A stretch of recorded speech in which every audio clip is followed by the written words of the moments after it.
It's okay! Monkey, run! Faster, faster! Shit! It's still coming! Watch out! Get up, Trip. Get up! Get up. Imagine this. You wake up, you're a bit dizzy, you realize that you got a strange headband on your forehead that you can't remove. And also that you're controlled by a young woman called Trip. That's what happens to Monkey, right? Who's Monkey?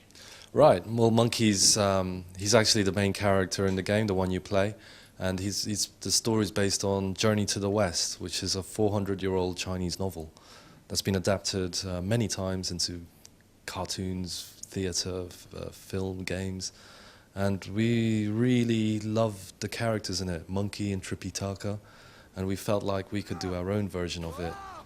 That was compelling, except rather than base it in China, which is where it was, in the ancient world, we decided for some bizarre reason to base it in a post-apocalyptic America 150 years from now.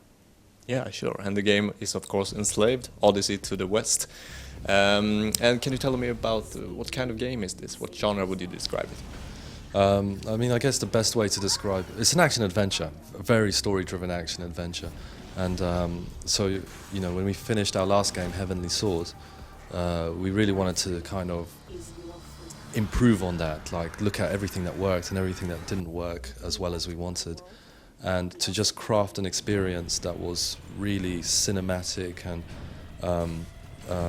like action-packed with combat, but also that needed the brains as well as your physical dexterity, because I think that games used to be a bit more difficult and tactical and challenging in the old days, actually, like on the Amiga or on the SNES and things like that. And I think somehow games have started to become less challenging, and we wanted to kind of bring that challenge back in. Okay. And you've also enlisted the help of Mr. Gollum himself and some other famous people. Can you tell me about that? Yeah, so I mean, the goal is basically to try and really deliver on a story-driven experience where the gameplay and the story and everything just works together at one. Not just in cutscenes, but all the way through the gameplay experience. So we part of that is to do good facial expressions and acting that feels real, characters that feel real.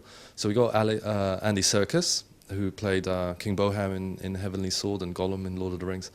And he's playing Monkey, and he co-directed the shoot with me. So we shot over 4 weeks in LA with multiple actors. They all play off each other. We record voice, face, and body at the same time, so they feel real. On the story side, we got Alex Garland, who wrote 28 Days Later, The Beach, Sunshine, and he's also a film producer.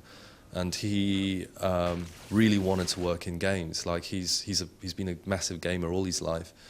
He plays online on Xbox Live. He's got a great gamer score, and he wanted to see if his skills as a writer and kind of visual storyteller apply in video games. So we said, yeah, come on board, let's try it out. And it's been great. And also Nitin Sawhney, he did the music for Heavenly Sword, and he's come back for Enslaved. Okay, so it's a dream team, basically, of people. I've been watching the game, you've been showing it to us, and the setting is, I mean, it's fantastic. The buildings covered in grass and moss and so on, and the levels are quite big. Was there a big challenge constructing these levels with the artwork and so on? Yeah, like I guess the challenge is always like, how do you make your game visually interesting? And we thought, since we're doing post-apocalyptic, let's totally change the expectations of what that means. Not just grey and brown colors. Yes, exactly, and like our influences are things like Miyazaki and comic artists like Chichoni, Bilal, people that focus on color and shapes and organic things. And there's a certain arrogance about our belief that when we die, the world dies with us. Actually, the opposite's true. If we died off as a species, nature would totally reclaim our worlds, our cities. And the things that we see as permanent today, our cities and skyscrapers, very quickly disappear. And it's kind of bittersweet You know, you've got this beautiful world that these characters are journeying through, but everything's destroyed, and they don't remember what civilization. They never grew up in civilization. They don't know what all this stuff's about. That in itself is interesting to hear in their conversations. And the additional threat of mechs that are inactive from long forgotten wars, like landmines are a problem today. These mechs, they're just left over, and if you trip them, they wake up and they kill. And there's a good contrast, that beauty with that danger. Can you tell me more about these mechs and how we fight them? Yeah, so like there's different types of mechs. Like there's standard ones which they wake up, they activate, and you've just got to use your fists and your stick and beat them and rip them apart, and it's quite violent. And then there are some more advanced ones that are more organic in nature. They have synthetic muscles. They've got liquid-based fuel systems instead of batteries, and they look more animalistic, and they're much more advanced. Now, Monkey, to begin with, he can't kill all of these mechs. It's only with his partnership with Trip that she starts to use her resourcefulness, her computer, to hack into robots that Monkey's defeated, work out weaknesses so that next time he can take them on. So it becomes a partnership. It's not you just looking after, little sister. She's useful in a completely different way. She's the brains, you're the brawn. And that applies not only to fighting, but puzzle solving as well?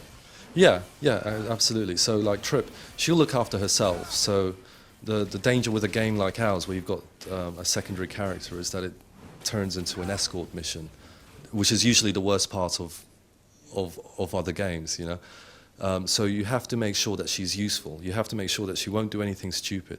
If you tell her to, you've got basic commands on her. You can tell her to stay, come with you, but she won't do it if she's going to end up in danger. If you tell her to run in front of machine gun fire, she'll say, "I can't do that. Are you crazy?" She won't put herself in danger. And she'll also do things like she captures she asks you to capture this little CCTV camera, which is on wings, called a Dragonfly. And she reprograms it so it can survey an environment. So typically you come to a new area, she'll scan it, you'll spot where the enemies are, where their activation radiuses are, what kind of enemies, what kind of weaknesses, and then that's when you go, aha, okay, how am I going to deal with this situation? So there will be some stealth moments as well, and some difference in pacing? Yeah, I wouldn't call it stealth. It's more, if there's a threat nearby, Monkey actually, he will automatically use cover, he'll crouch, you don't have to press a button.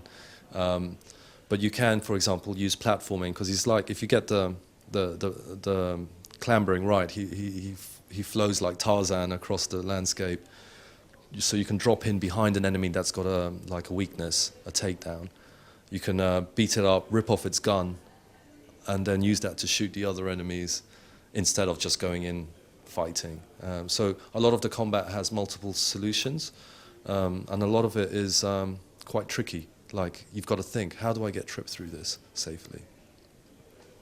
All right, and with this duo in the lead, the obvious question is, will there be any multiplayer or co-op of any kind?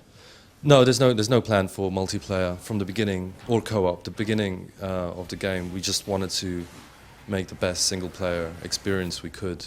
It's something that co-op wouldn't work, I think, with Trip the way she is, because she's not an action hero. I think for it to be co-op, she would have to be an action figure. And that's not the point of the story. The point of the journey to the West is that Monkey's the brute, the violent one, the fighter, and Trip is almost his spiritual conscious,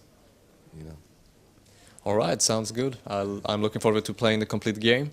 When are you releasing? Well, we're releasing on Xbox 360 and PS3 this autumn. The release date's not quite set yet, but it should be announced soon.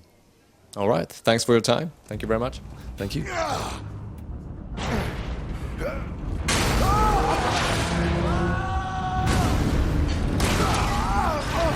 Holy crap!